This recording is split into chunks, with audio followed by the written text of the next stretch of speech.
Good evening and welcome to the Alex and Mo I Am a PT podcast. I'm Mo and that's Alex. We are awaiting Dr. Cindy Duke to be joining us.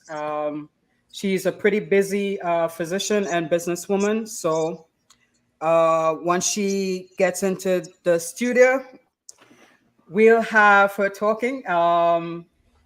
She pays a lot of attention to her patients. Yep. So she just texted us. She's still with a patient right now. So we will, do our best to entertain y'all till we get Dr. Duke on with us. But, following her Instagram's been kind of pretty informative. She's very, very good in her social media, very informative stuff. One of the things that she does obviously kind of hits home with me on the fertility stuff, as that's how Lauren and I were blessed with our two boys. We had to go that route. So it's a very, very challenging route, and look forward to kind of hearing her perspective on that from obviously the physician side. And our doctor that helped us was amazing. Both her and her husband's a urologist, so that kind of was pretty cool to have like a husband and wife team working with us, when we were going through the process. So definitely unique. And then obviously with, as we mentioned last week about the whole Roe v. Wade and how that affects her practice and stuff like that. So pretty interesting. And it's also Fibroid Awareness Month.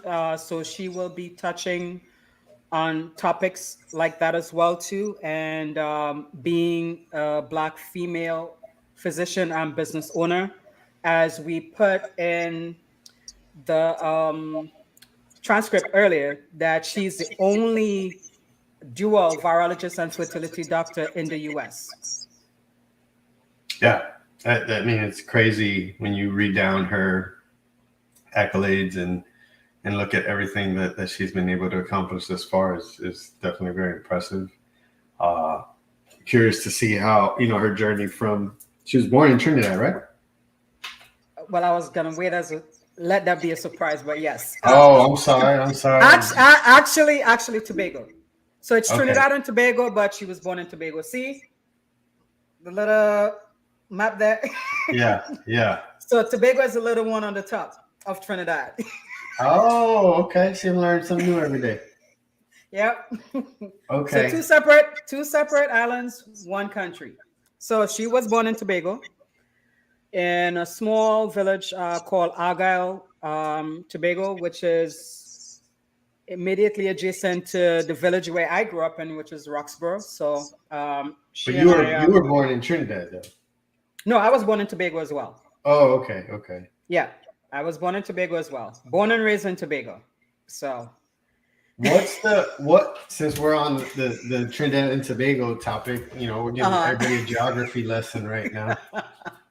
What is are the two islands physically separated by water, or is there a roadway now that physically separated by water? There is no roadway connecting both islands. So you get to between the islands via plane ride or using the ferry. So the plane ride is about 10 minutes long. They actually fire up the engines to do that? Yeah, 10 to 15 minutes long, yeah. That's crazy. I thought it was bad when I was in college at Florida State, so in Tallahassee. So from Tallahassee to Miami, it's 45 minutes. But you would go up, be there for 5 minutes, and then the captain would be like, okay, everybody, we're coming right back down. Well, it's not like a super jet. It's a slow plane. But that's crazy. It's 10 minutes. Okay, no, we got the doctor. We got it. I'm going to add her on. Hold on. Hey, guys. Hey, Alex. Alex has been making fun of the short plane ride between Tobago and Trinidad. So, hey, Alex, it's a major ride, okay?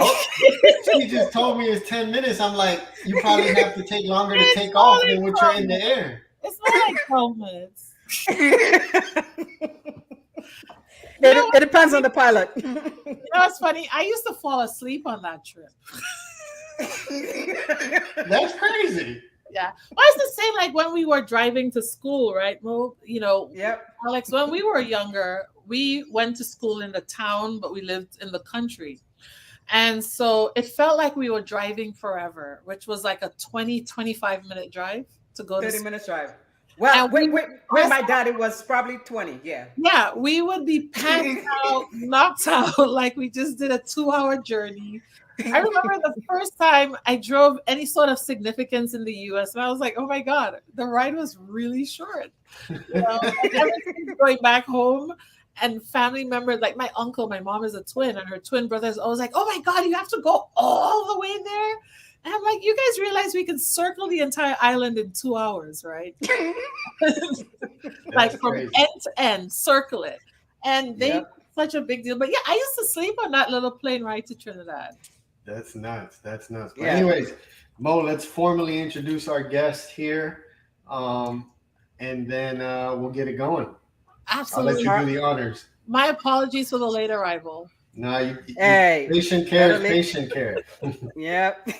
And you on Pacific Standard Time, Yes, so we do understand the time difference. So thank you for joining us. This is a great honor.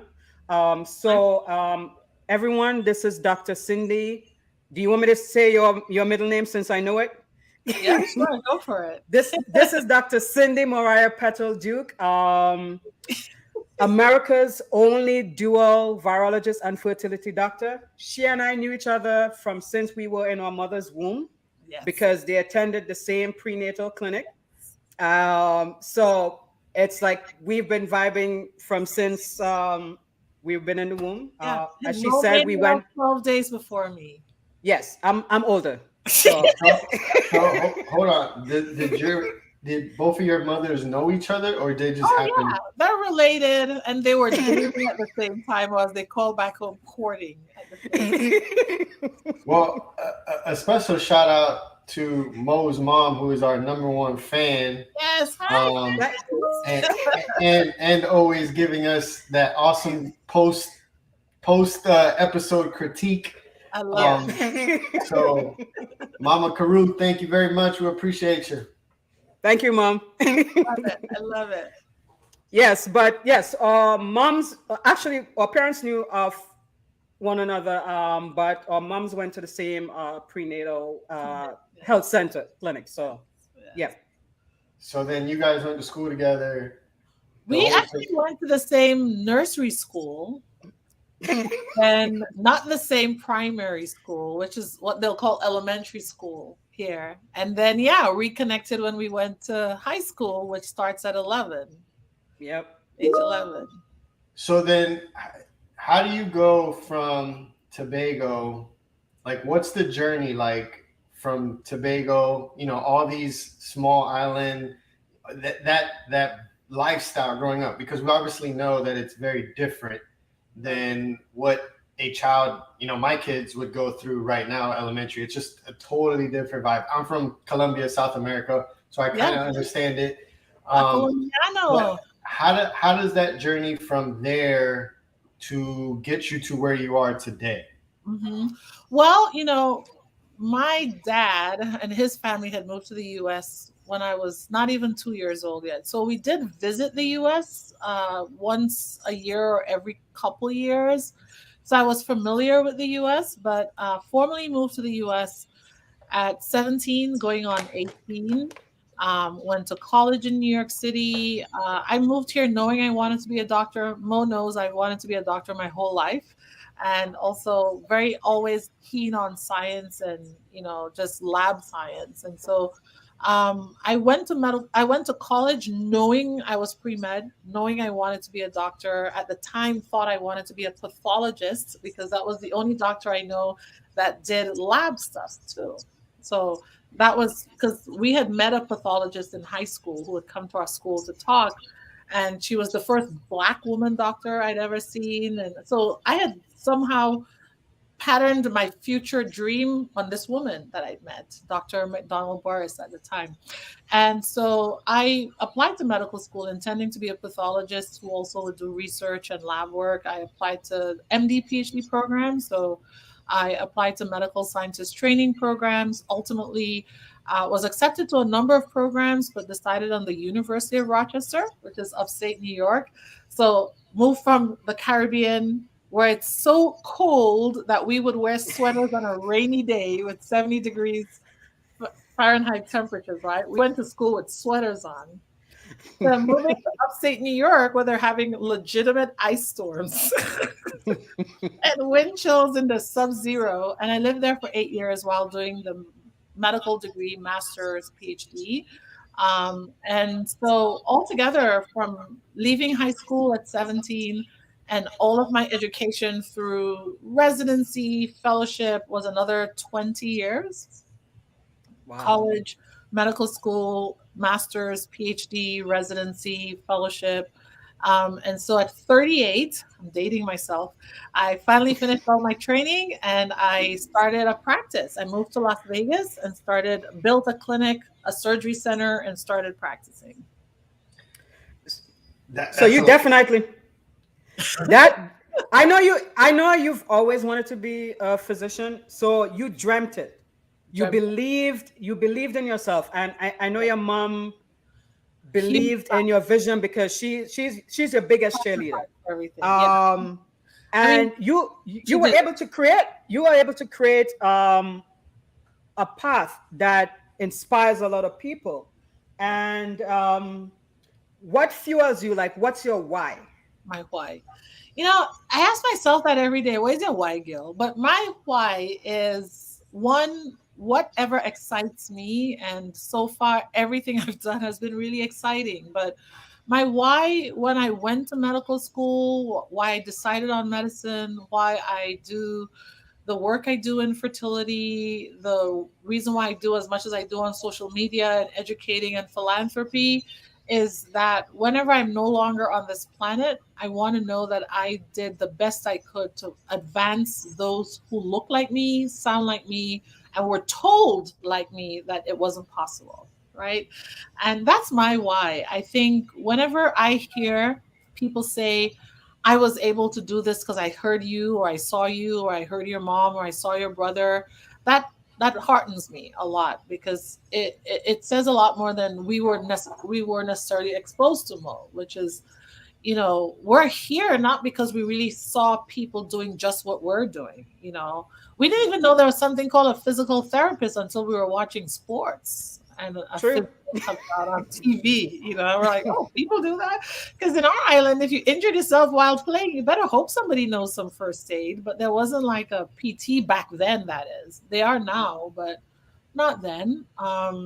If somebody had a stroke, they kind of just came home and their families hoped they could figure it out. There's no rehab. And so that's for me the big thing, Alex, and my why, I think. So at what point through this process, 20 plus years, did you kind of fine tune that the fertility was going to be a big part of what you wanted to do?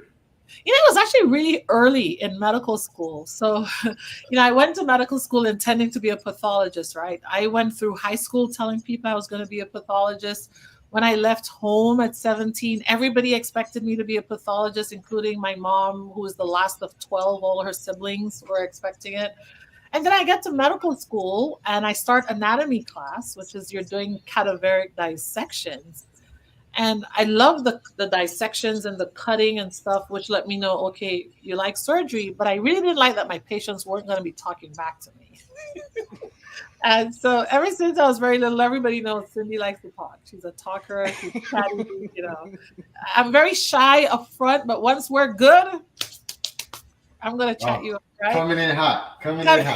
And so I was like, wait a minute, this is going to be a problem. I'm going to be that weird person talking to the dead if I do pathology. And so that was the first thing I realized. It's probably not going to be pathology, even though I went to medical school thinking I would be.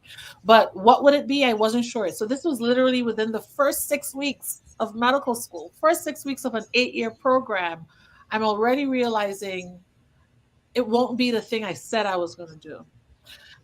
In fact, it ends up being the very thing I said I wouldn't do. So all through college, I would tell all my friends, not me, I'm not doing OBGYN. Ugh, no way, I don't want to be a gynecologist. I was sure.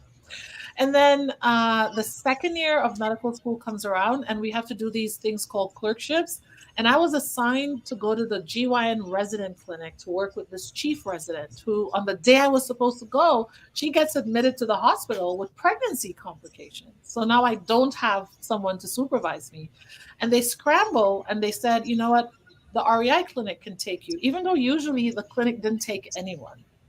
And so I was sent to the REI clinic, which is off campus. You know, I go into this fancy place, which I still remember, a bunch of non-Black babies on the wall. Everybody there is white, you know, and they seem just as amazed that I'm there as I'm amazed to be there because I didn't know this thing existed. Just to be clear, I didn't know IVF or that kind of stuff was like, I'd heard of test tube babies, I think, before, but I didn't know anything about what that takes or that it's a special field in medicine. I did not know that. So I show up and I'm just blown away very early on because here they are doing stuff with their hands because they're surgeons, but also they're doing lab stuff. They're talking about the chemistry of the body. And by the way, I was a biochemistry major. My bachelor's degree is in biochemistry. And I'm like, oh my God, the chemistry of the human body, you can manipulate it. So very early on in my second year of med school, I'm really excited by this. I'm realizing, wait a minute, women's health. And I quickly realized, oh, in order to do this, I have to do OB-GYN. Right? And so I start looking into it. I was like, man, I'm going to have to like OB-GYN then. I thought I would never do this. And so for 6 years, I looked at everything else, which was the benefit of being an MD PhD student. It meant I was at my medical school for 8 years. Because you do the first 2 years of med school, then you go do your PhD years, which in my case took 4 years before coming back to the last 2 years of med school. And so during my PhD years, once a week, every week, you only required to do this for 6 months, but I did it every week for 4 years. I would just pick any specialty in medicine and sign up to go to their clinics for between 6 weeks to 3 months. And so I ended up rotating through every specialty imaginable because I kept looking to see, is there something else that excites me more than this thing that excited me in my second year? And there wasn't anything else, no matter what I saw. Like I loved neurology, but I kept coming up against the whole, once you make the diagnosis, you don't really cure them usually. That troubled me. They didn't do as much with their hands. And even when I talk, I use my hands. So I was like, I need something where I can use my hands. And so, yeah, that's how I ended up applying to OBGYN residency. I was so specific that I remember one of my first interviews for residency, she said, did you mean to put this in your very first line of your application? Which is my application, my personal essay started with, I am applying to OBGYN residency because I plan to be a reproductive endocrine infertility specialist one day. And she was like, you know, usually you don't say that. That could limit your options. What if the that's a vision board for you? That's a vision board. And I was honest about it because I wanted programs to know that not only am I coming to your program to be your OBGYN resident, which I intend to be outstanding at, but I'm expecting to be prepared to get into a REI fellowship, which is a 3 years that follows those 4 years. So I'm not applying to your program if you don't have a strong history of reproductive endocrine infertility yourself. I'm not applying if you don't have people who can be my mentor for what I need for the next step, because the next step is that important to me. And at that time, so, you know, you mentioned just now, like, I'm not applying to your program if it doesn't have that strong foundation that I need. How many of those programs had that? Well, there are about 30 programs in the country that for REI, and compared to hundreds of OB-GYN residencies. So, I only applied to the places that had established programs. Because my first thought was, it's either I'm going to stay here or at least I'll get what I need to apply to other places that have the programs. And I recognized what I was up against. At the time, there were probably only about 7 to 8 Black fertility doctors in the United States. I recognized at the time, our numbers are up now. There are about 35 female and maybe about 15 black male. Alex, it's better than physical therapy. And so it's coming up, but and I attribute actually some of that to my own presence on social media, because I was the first Black fertility doctor to get out there on social media and just start talking about it and let people know, hey, there's a face. I started this thing called the Directory of Black Women Physicians, which also features 95% of the Black women fertility doctors in the US, amongst other specialists. But I was aware of that. So I knew for me, I wasn't going to be the person who's going to have a special call made for me to get an interview for fellowship. So I need to go to a program where I'm going to be very prepared, where I would have exposure so that people aren't purposely blocking me from opportunity or inadvertently blocking me from opportunity. So I am glad you mentioned that there has been an increase in the number of Black physicians, especially in fertility. Mm-hmm. How important it was for you to be that face. And I know you use social media. A lot of clinicians, whether it's physical therapists, nurses, mm-hmm. they don't think that social media can make an impact on the younger generation or even on their business. Mm-hmm. But you've utilized it well. Clubhouse, mm-hmm. Instagram, Twitter, mm-hmm. Facebook, and not only you are inspiring like young boys, young girls to get into that profession, and they see that, hey, this is someone who grew up in a small village like myself, came to the US, did how many years of schooling, went to top programs, Hopkins, Yale, actually owns our own business. That's a success story. That's inspiring.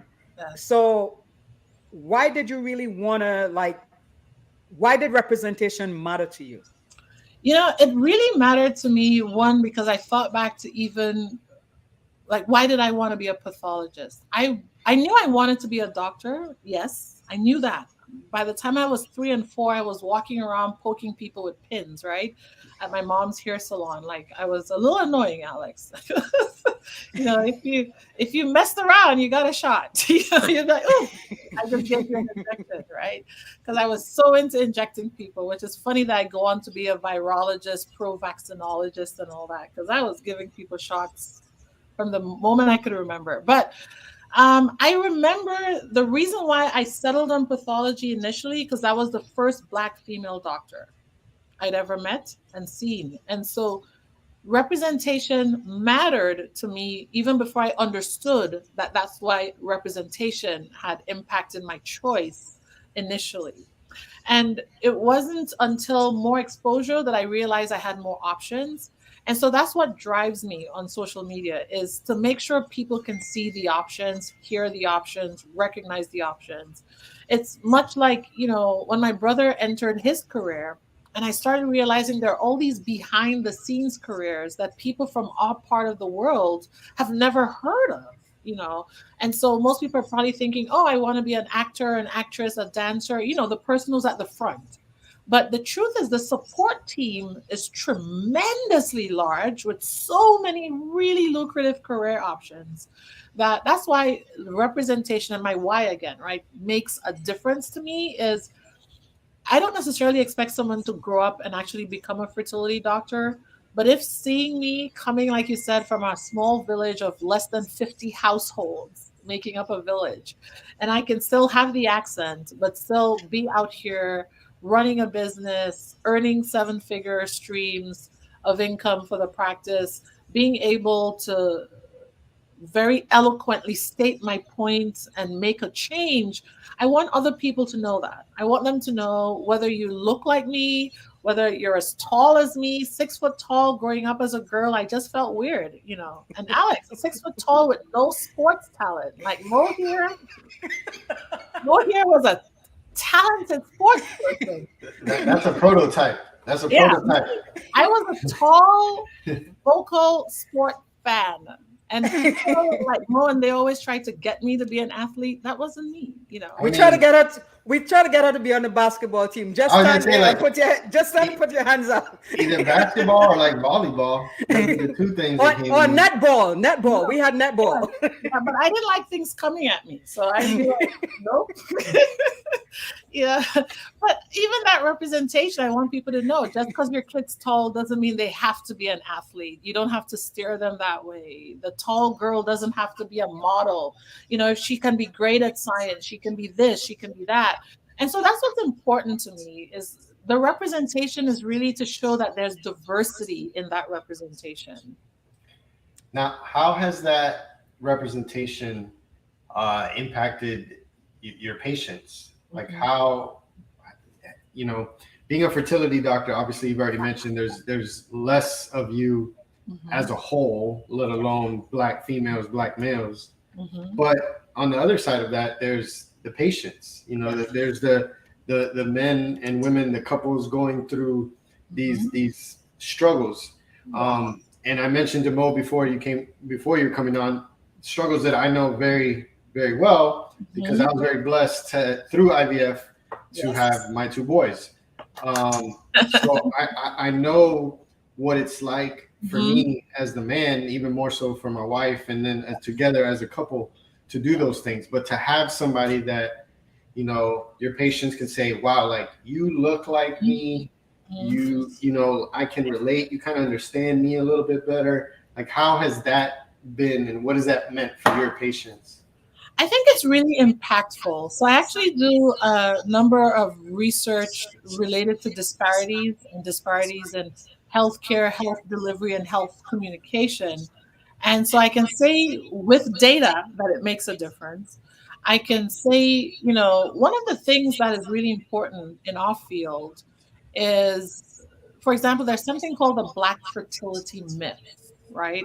Which is this very pervasive myth that works, one, to stereotypically shame a lot of Black and brown people, because even within our own communities, there's this belief that we don't have infertility. We don't struggle with infertility. We're fertile. And then there's the negative stereotype that society at large, including healthcare, also has, which is this assumption that somebody Black and brown already had all their kids as a teenager. They're on welfare and can't manage all the kids. So as a result, nobody asks them about their future fertility goals. Nobody sends them for egg freezing consultations. Nobody talks to them about these things. So the first thing is someone like myself is able to actually publicly speak about it and say, hey, there's this thing. It's called the Black fertility myth. You, the patient, need to be aware of it so that you're not sitting at home in shame because you're not getting pregnant, but you're afraid to let your family, your friends, your places of worship know, because you think they're going to then tell you you're a sinner, or your God is punishing you for something you did. But at the same time, I also want my fellow healthcare professionals to know that there's this really deeply rooted bias that stems from the welfare queen analogies of the 80s and the 70s and 80s in the US, and the teen mom analogies that leads to us actually inadequately serving our patients, because we're not even offering them the standard of care, which is, it is not uncommon for a patient to get to me and they come across me on social media and they're shocked to hear that their doctor during their annual exam should be asking them about their future fertility plans. And they're like, nobody's ever asked me that, ever. I do a lot of outreach to the LGBTQ community and making sure that people are aware about all of the options available to grow their families. And it's always surprising to hear those patients say, nobody ever brought this up to me. It was just assumed that I'm not going to have biological children because I've identified in this way or that way. So these are the differences that it makes. But I'll tell you the really big difference, and this has been studied now at least 3 times in 3 major publications. It's simply the fact of walking into a clinic and realizing that you're not the only brown or Black person, and that they're actually decision makers who look like you. That makes a really big difference. And it's one that people take for granted, but it makes a really big difference to the patient, to their dreams. I intentionally said when I went into that fertility clinic, it was surrounded by pictures of white babies or white appearing babies. And the truth is, most clinics in the US still do that. You go to their websites. I published this study back in 2020. of the website analysis of all of our clinics that are registered as fertility clinics in the US, and less than 10% had diverse representation on their website. Obviously, diverse representation. And I say obviously because someone might identify as non-white, but when you're a patient and you go to a website, unless it literally says this is so and so, or their name hints at a certain heritage, you're just going by what you see. And yet, for a lot of patients of color, that's what they're seeing. They're already seeing unwelcoming spaces. They're seeing websites that don't look like them, albums of babies that don't look like any baby they can have. That's very exclusionary. Those people are already thinking, well, they're not going to work with me. They don't work with patients like me. So it does make a big difference in that way. I agree. It does matter because there needs to be some sort of comfort level and trust. The mortality rates for Black women are already high, and you've done several studies. You seem to be well versed in your research as well too. That a lot of Black and brown patients complain that clinicians don't listen to their pain level or respect the pain level that they're saying. I mean, someone even like Serena Williams, Yes, ignored. famous as she is and has a lot of money, she was being ignored and ended up with a blood clot after being in the hospital. Yeah, so it's crazy. So you being in that space, and I was gonna ask you why, because you were in the Baltimore region. Yes. After being trained at Hopkins, then you moved to Connecticut. Yes. For Yale. Number one, were you ever really thinking about owning a business, and why did you choose Las Vegas? Yeah.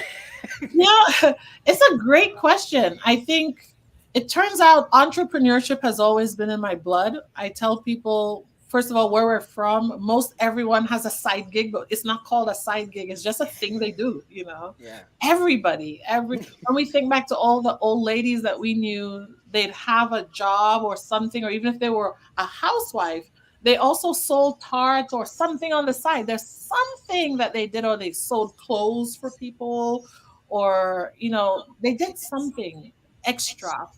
And so I think that was always there. And then my mom herself ran a number of businesses, which I was the one that was actually doing the accounting, figuring out the money, the banking, all that stuff. So it was more second nature to me than I realized, right? This whole entrepreneurship bug. But it was during fellowship that I really realized I'm going to have to open my own. And so as I was going through fellowship, I started asking, there's got to be another way to do this. And the more I asked, the more I realized if I wanted to transform how we delivered care and how we created a more inclusive space, if I stayed in academia, I wouldn't be able to do that until I became the leader. If I went into private practice, I won't be able to do that until I became a partner, if someone ever lets me be a partner. Because one of the things I discovered as I started doing interviews was there's some predatory behavior out there amongst those who are in private practice, which is they start a practice, they bring in people who just finished fellowship or residency, depending on the specialty. They bring you in so they can get sort of a continuing medical education because they learn all the new stuff from you. And then they kick you out before you can make partner, right? Oh. And, you know, it wasn't uncommon for people to tell you that the typical fertility doctor is going to leave their first job after 3 years. And that is true. The majority do, like 90% do. And for me, that I was like, that's not me. I'm not that kind of person. If I'm picking something, it's because I'm going to settle into it and do the best at it. And that was what was coming up during my interviews. I would interview and I would say to folks things like, you know, this partnership track, I need you to really outline it on the contract. I need you to say, what are the benchmarks for me becoming partner? Because I don't want this to become a moving target. If you say this is what it takes to be partner, I'm going to work toward that from day one. And so I don't need you telling me, oh, let's see in year 4. You know, you're just going to keep moving the target and tell me I didn't achieve it. And so as I went through more interviews and I realized I was literally rewriting people's contracts, you know, I was literally sending them back contracts. Well, I need you to put in an intellectual property clause, because if I come up with a new technology or a new protocol, that needs to be mine. It doesn't belong to you. And they're like, no, that belongs to me. And I'm like, so how do I get this autonomy? And I realized I'm going to have to start my own. And talking with a few friends, yourself included, Mo, it was very clear. The only way to do that is to start my own. And you can do everything still in private practice, which is I could be an entrepreneur, still be in academia, still do research. I could do all that if I'm the one defining my path and defining my trajectory, which, knock on wood, has really gone well. Yes, it has definitely gone well. You've been in business now 5 years? Yeah, 5 years last November. Congratulations. And I remember telling you that it's not really an easy feat because I know for physical therapy, we're not really on the level as you guys because your specialty is the insurance is high, the malpractice insurance is high, number one. You being a Black female and an immigrant, I told you that might have counted against you. And to get into that all boys club to where when you were deciding on locations, and you said you were considering the West, I was like, wow, Las Vegas is kind of close to LA. Yes. So pretty much all the famous people are gonna go to like a well-known white physician, white male. So yeah, white male physician. And I was like, hey, it's gonna be a challenge. But you did it. You did it. I feel really proud to say I'm one of, I think, 5 female-owned fertility clinics in the U.S. and they're 450.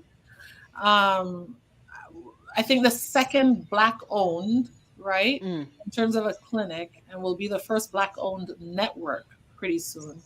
And it hasn't been easy. I won't lie to anyone and say it was easy. But the truth is, the way I approached starting our business and building it out from scratch and everything was the same way I approached moving to the U.S. By the time we moved, we had no connections here. I didn't even have the paternal side of my family's support. So we moved here just a unit of 3 people with a total of $3,000 to start a whole dream and go to med school, right? That was the whole plan. So for me, it's always been out of nothing, you can create something. So I'm never afraid of what if it doesn't work. I know it may not work. It's not supposed to based on what everybody says the stats are. But that then means, hey, you can do it. What's the worst you're going to do? Fail like they expected? That's the worst. But then the best is you can thrive, right? Because they've never seen it done, which means, you get to really set the bar. And that's what that was like. So I moved to Las Vegas with no ties to Vegas. No one here. I chose Vegas over LA because I chose to move west. Well, first of all, I was sun seeking, right? After 8 years in Rochester, 4 years in Baltimore, 3 years in New England, I was like, we need sun.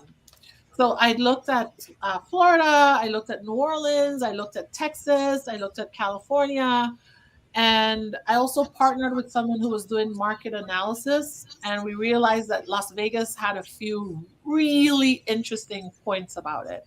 At the time, one of the marketing pearls that they taught me, this person who was doing the market analysis, they said, when it comes to fertility markets, you should always look at cities that are actually expanding sports teams. Wherever a sports team is expanding into, you're going to see your patient demographic, which is people between ages 30 and 45. It's usually also growing. And so at the time, the NHL had just announced that they had, we're going to give Vegas a team. And there were rumblings that an NFL team was going to move to Vegas. And so I was hockey too. They got hockey too. They got hockey. So the NHL team that they got was the Raiders, not the Raiders. Sorry, the Knights, the Golden Knights. And then within 2 years, the Raiders were announced, and now maybe an NBA team. We definitely have a WNBA team already, but that was the thing. So we started looking at it. I realized, one at that point, my brother had just moved to LA. And so I was like, for my mom, it'll be easier if we're actually not far from each other. It'll be easier for her to move. And so that's how I landed on Vegas. It had a major airport because I love to travel. So that was a key factor. There weren't a lot of stories about tremendous prejudice. So that was my concern about certain parts of the South. I was very concerned that when you leave the urban centers, people do crap that I wasn't willing to risk. And so, yeah, that's how I came to Vegas. And, Vegas it's had its challenges, but what I found was people were welcoming once you got out there, which was the interesting thing. When we launched the business, we started off just doing Instagram lives and then Facebook lives. And that turned out to be the best advertising we could do. So in a city that is very billboard heavy, I've never had to do a billboard. We've never taken out a TV ad or a radio ad. We've done maybe 2 magazine placements that I would say were a poor return on investment, but social media and then just getting out there and going to the offices of the doctors who would refer and, letting them grill me. They'd ask questions. What are you going to do differently? And, they could see, okay, she's competent. She knows her stuff. And I also made it very possible to this day that if they were like in surgery and had a question and wanted to ask me a question, they could FaceTime me from surgery and I'll give my advice right then and there. Even if it's late night and they have a complicated case, like a patient with an ectopic and stuff, and I'm like, what should I do? Do I take her tube? Do I take out her ovary? And I can give some fertility sparing advice. I do it, or I'll get in my car and drive to the hospital and help them in that surgery. And so that's what I did. And before you know it, I was seen as an authority here in town. And my competitors started running ads against me. That's how you know, right? When you realize all their Google ads are targeting the haters. The haters. Your name, which means if somebody searches for Dr. Cindy, their clinic pops up first. That's a whole conversation. But I learned about that too, which is people can run ads using your name.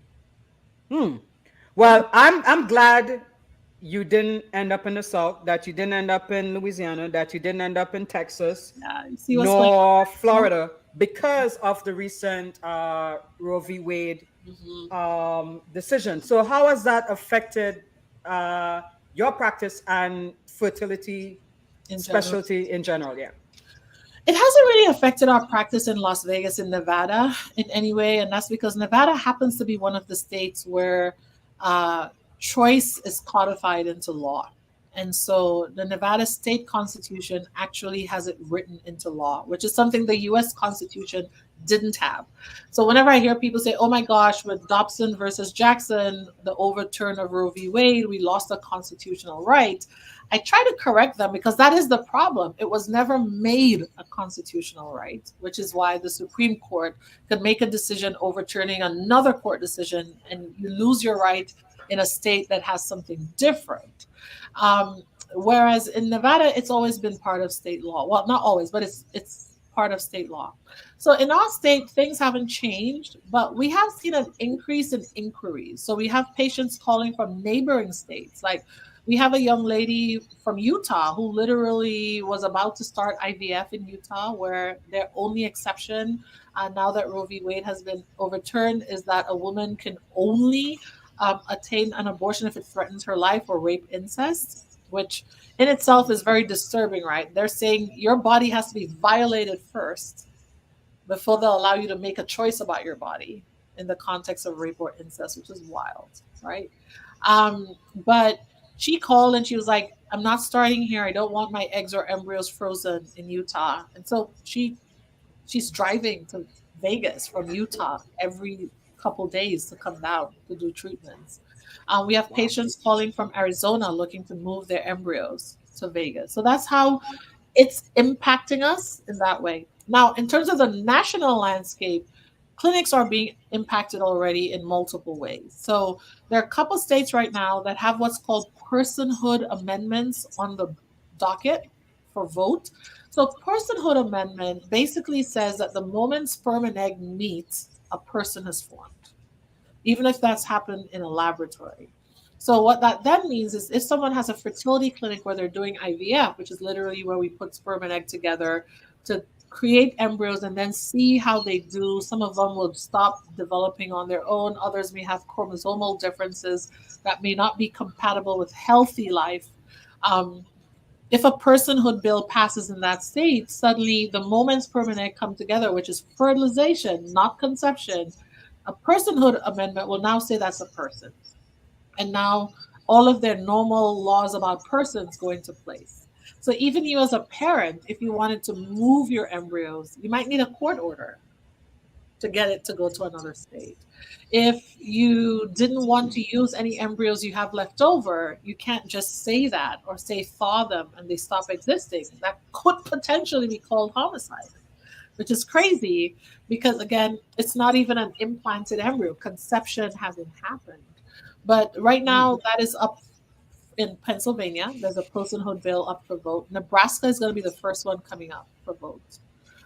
So that's a big deal in terms of IVF clinics. And we already have clinics also. Let's say someone's got a complicated or a complex medical history and they happen to be pregnant with a very high risk pregnancy, maybe 3-4 babies or more. They're limited in what choices they can make to safeguard their health and the health of the pregnancy. Wow. Wow. Yeah. Yikes. Very somber, but it's the reality we live in right now. You know, there are about 20 states that are sort of, if you look at the map, it's sort of the fringe coastal states. And then there's the whole Midwest and the South, except maybe for Illinois. It's very interesting to look at that map. Now, earlier you mentioned, Dr. Duke, that, you know, part of, you know, your why was the inclusivity, the representation and stuff like that.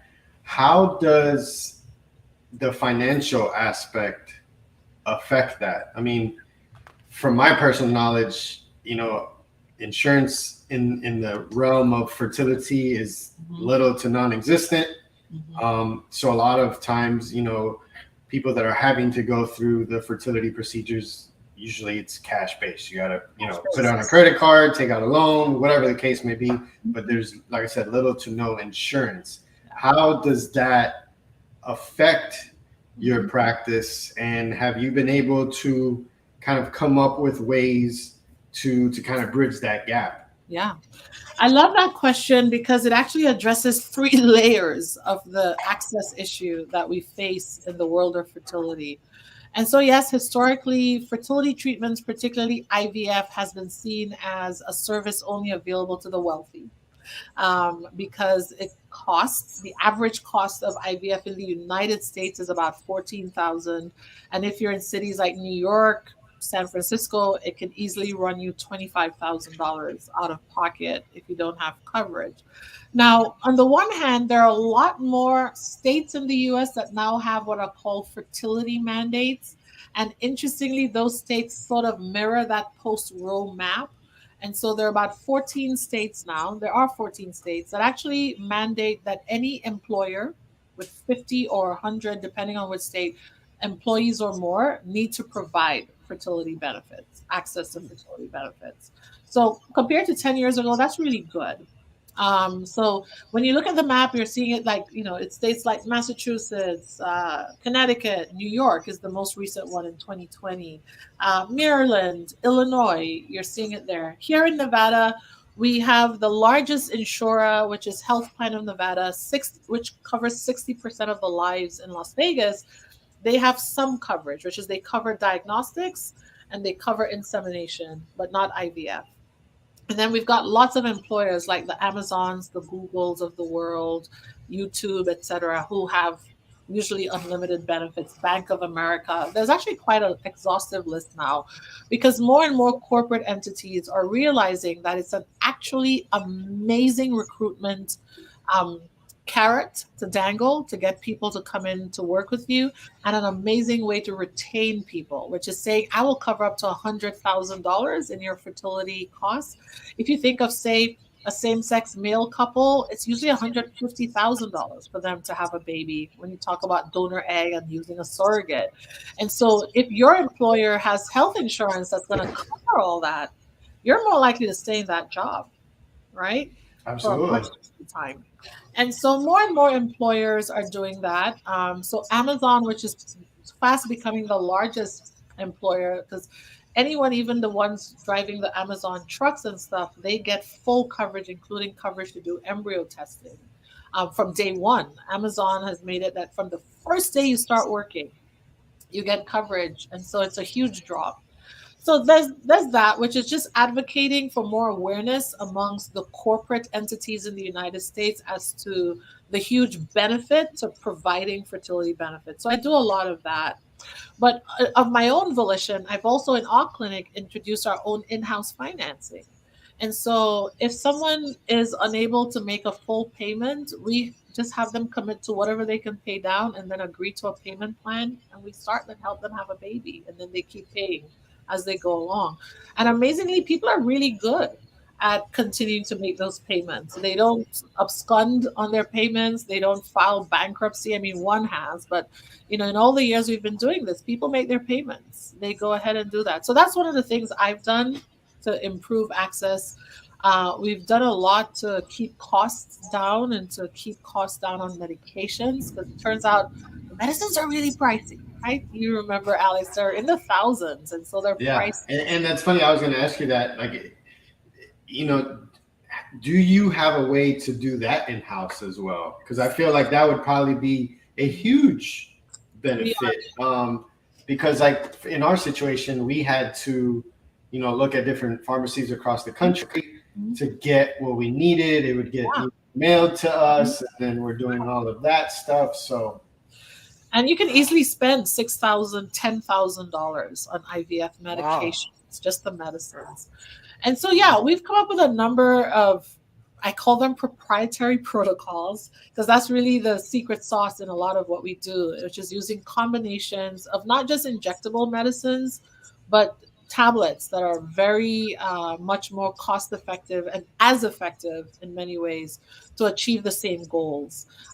We work on different ways to sort of what I call prime, so that the ovaries and the brain help as much as they can, for example, so that we're not just throwing a boatload of medicines that are costly at the patient. So we've done that.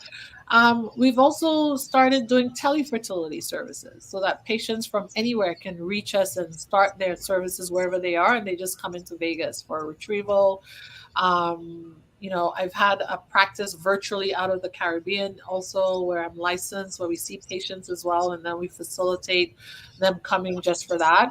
So lots of ways there. But the last thing we're doing is actually working on just getting the U.S. Congress to hopefully codify into law that fertility care is part of reproductive care and rights, right? So, back in 1937, the Supreme Court said reproduction is a human right.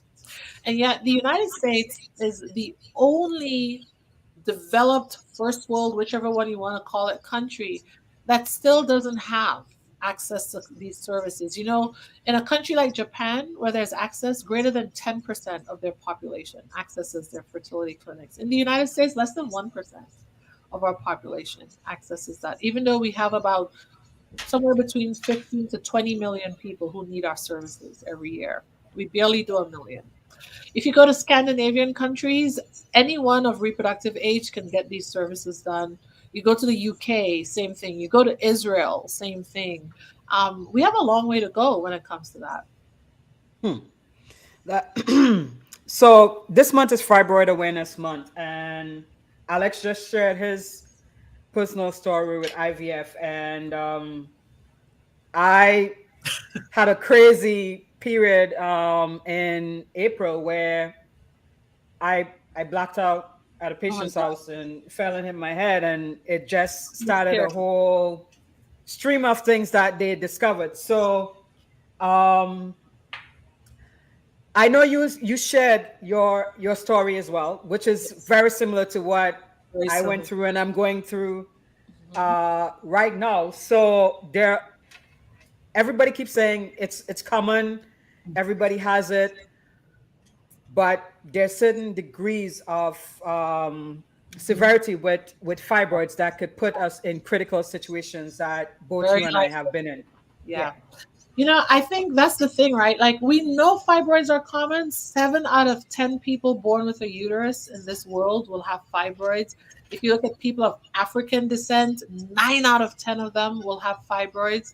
Yet we don't talk about it in that regard, right? Because if it's 7 out of 10, 9 out of 10, we should all have heard of fibroids by the time we're in our puberty years, and we should all know the signs and symptoms to look for. But it turns out we don't know, in part because there's not much awareness. And then the education is really poor around it, right? So, like, we grew up, it turns out, in families that have a lot of fibroids, but what we were told was heavy periods are normal. Instead of it being, oh, let's figure out why these periods are so heavy, it was just heavy periods are normal. And you live with it until your body's like, I can't. And that's when we pass out.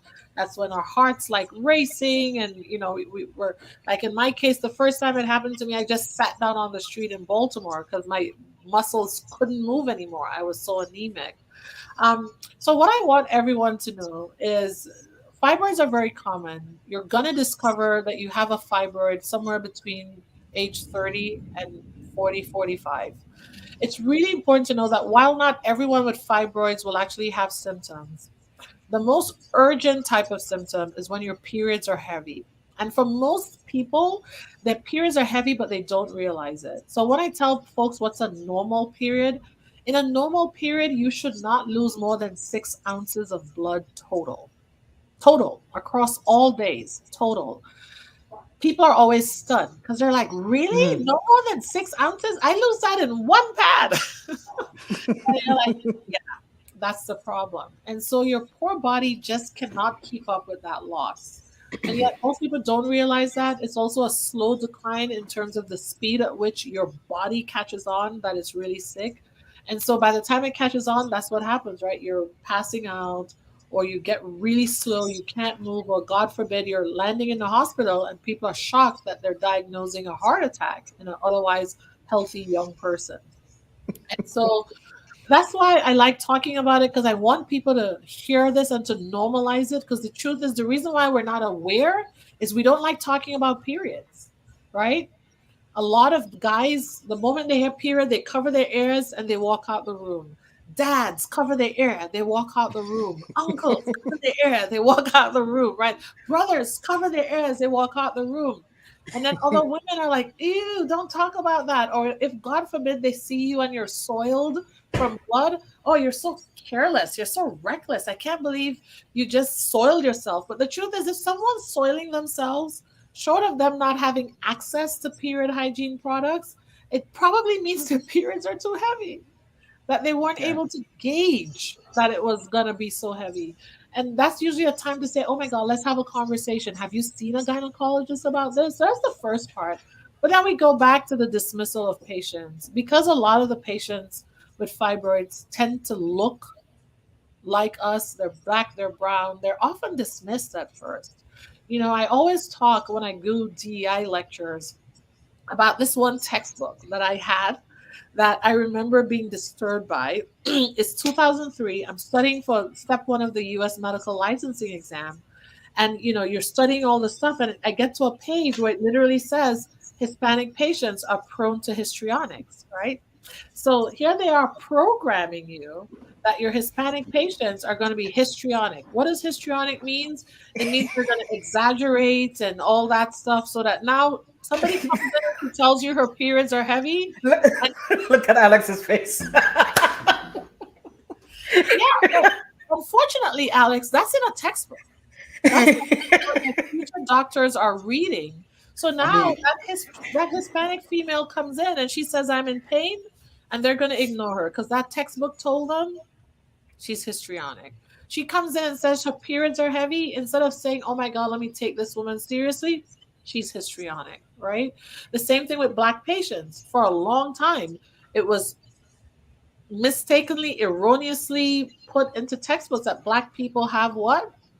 Higher pain tolerance. And so you just didn't give them pain medicines because they can tolerate it.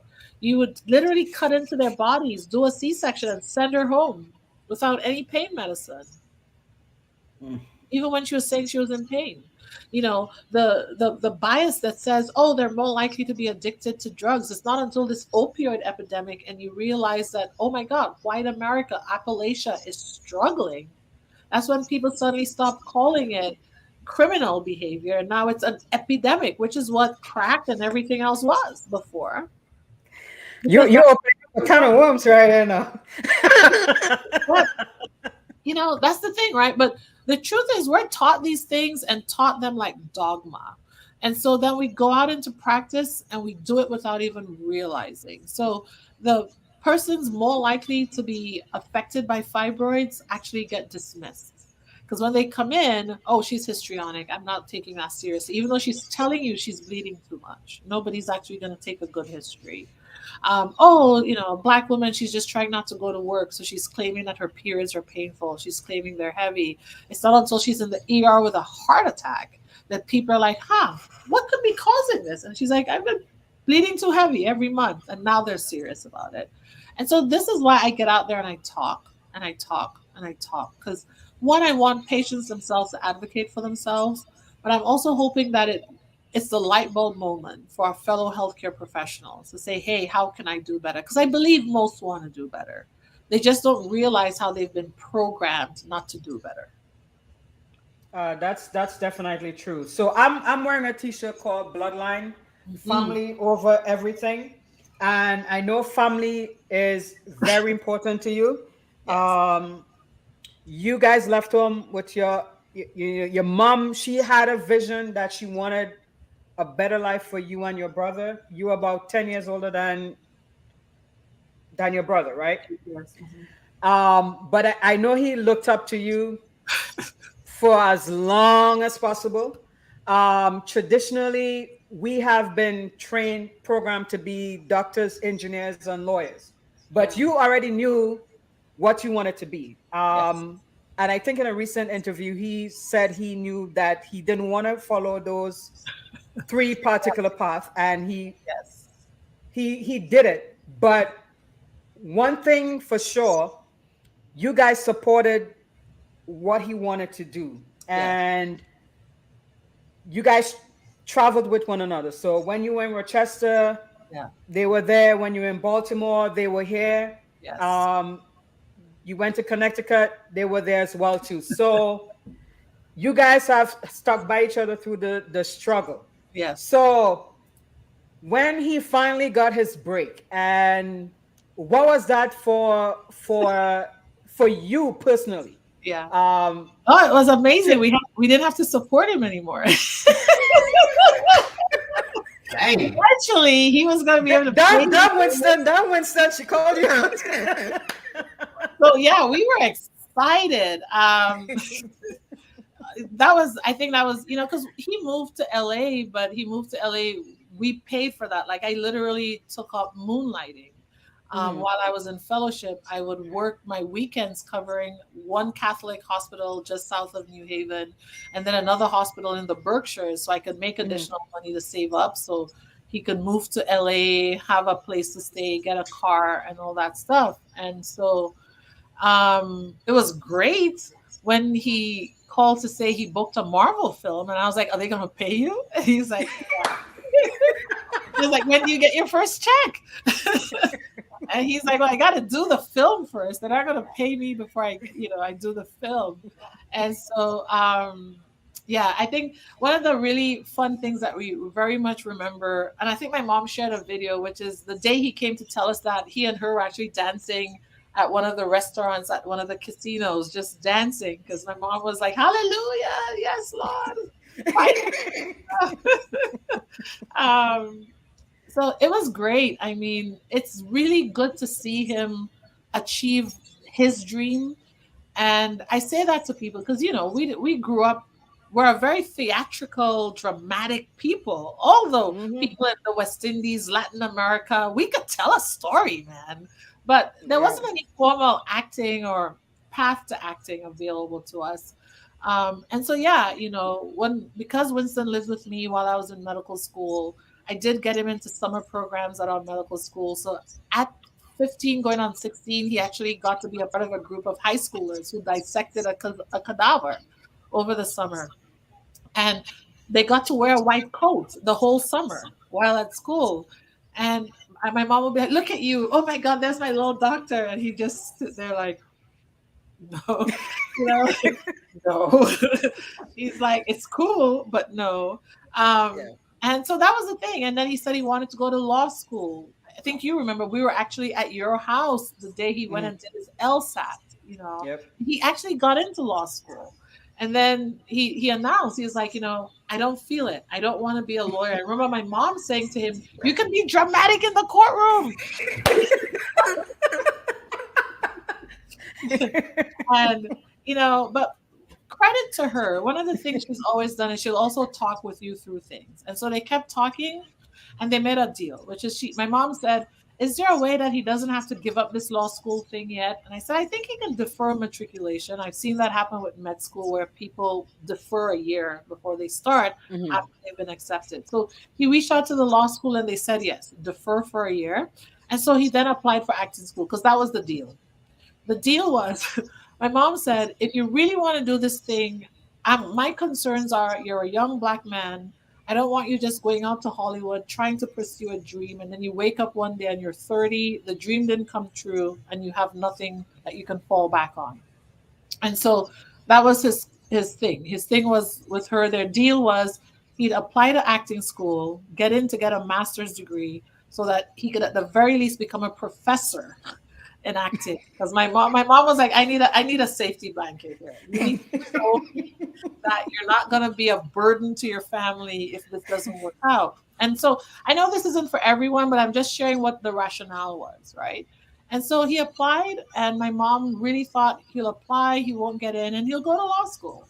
And so he applies and he keeps getting the auditions to the next step in the audition processes, being called to Yale, called to NYU, blah, blah. And then he gets accepted. And I still remember, because first I was there at Hopkins in my residency. I get a call and it's him and he's screaming, I'm in.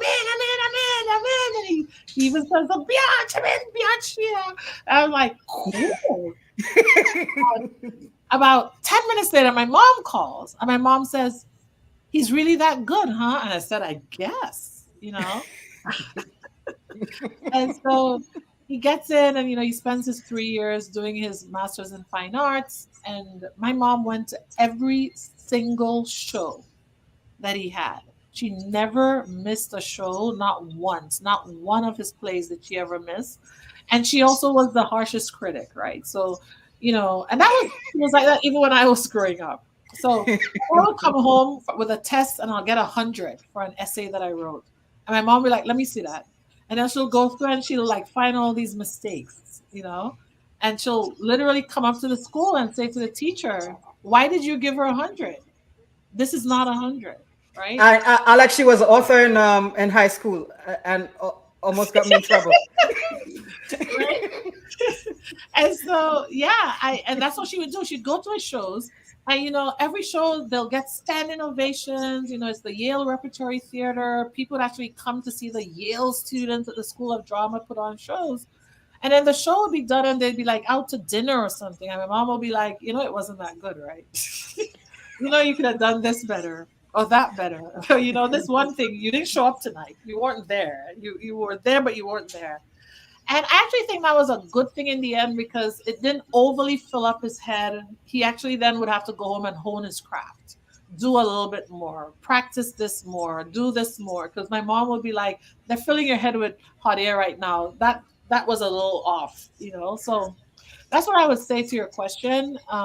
In the end is support and really support enthusiastically. Throw yourself into the support because they can be great at anything. You just have to support them. That's wonderful. You guys recently did a philanthropic trip to Rwanda, right? Yes, which was amazing. Okay. Amazing. So I definitely love to see that, you guys are both giving back and supporting missions to improve access. And I know he's doing some other work with the UN He for She. Yeah. This organization that we went to Rwanda with, which is Partners in Health, there'll be an announcement between him and them in the coming weeks, which would be really great, I think, in terms of what he's looking to do with them. On my end, I went really as his physician, medical, scientific advisor. And oh my God, just amazing. That's a whole other show. But I'll tell you two things that I learned from Rwanda that blew my mind. The first is how they're using technology. They're literally using drones to deliver blood products. So at a remote hospital. They've got surgery, somebody needs blood. They get on an app, and 20 minutes later, you hear a drone hovering, and boop, drops 2 to 4 units of blood, right? And you're like, whoa, right? The drones have a 4-hour, it's a 10 kilometer per block, but it's a 4-hour range. They can fly 2 hours out, 2 hours in. So they've put these blood banks in strategic parts around the country now. And so wherever you are, the app and the drone's going to fly to you and come back. Like mind blowing.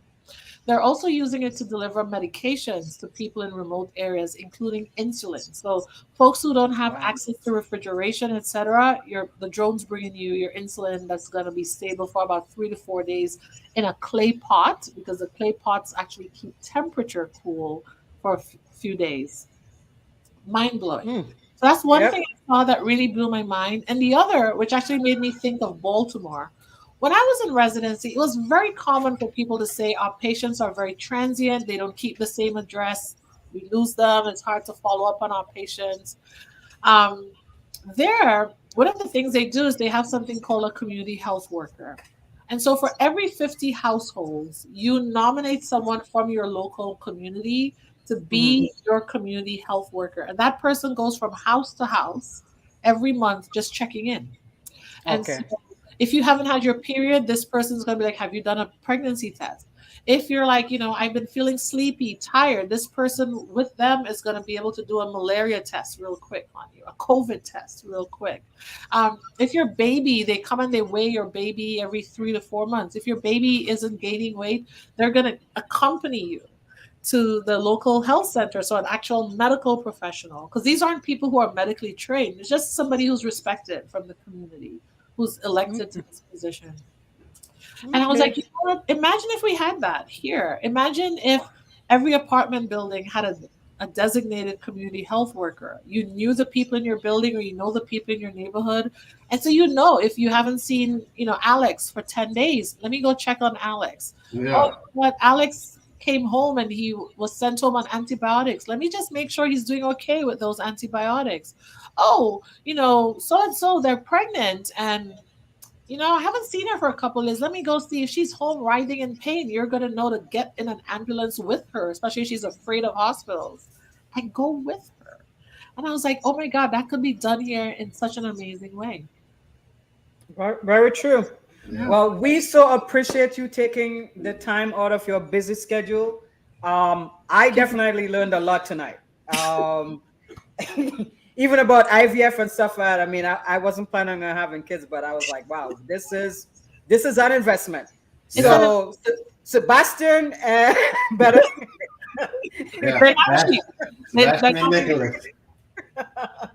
It's true. It's very true.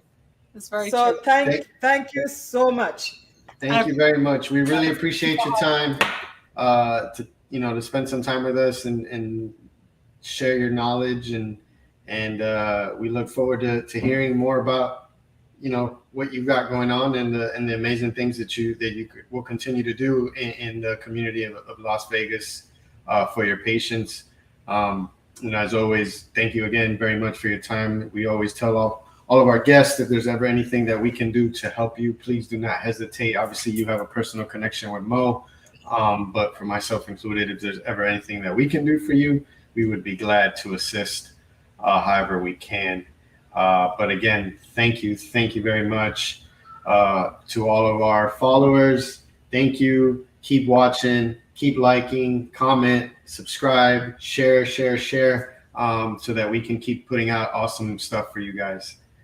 So everybody have a good night. Be safe. And again, thank you very much. All right. And follow Dr. Duke on social media. Yep. Good night, everyone.